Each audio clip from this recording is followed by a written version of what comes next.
ишкердүүлүктү өнүктүрүү максатында биздин өлкөгө чет элге арбын сандагы инвестиция келип жатат.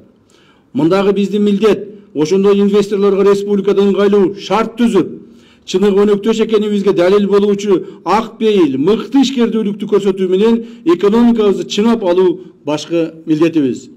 Ушул жерде жергиликтүү ишкерлерибизге кайрылып кетер элем.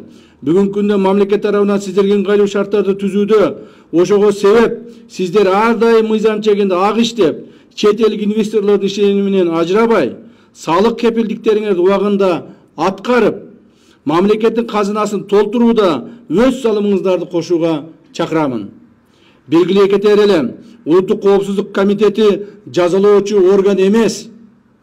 Өзүмдүн тарабыман сиздердин инвестиция, каржы коопсуздугуңуздарды мыйзам чегинде коргоого жеке кепилдик беремин.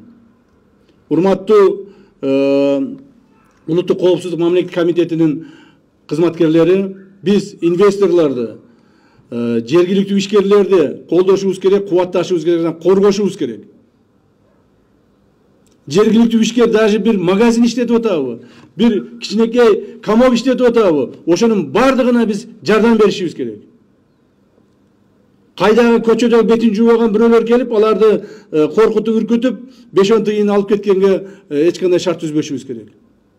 Толук бойдон инвестицияны, финансыны, ошол инвесторлордун коопсуздугун сактоо, коргоо биздин милдетибиз.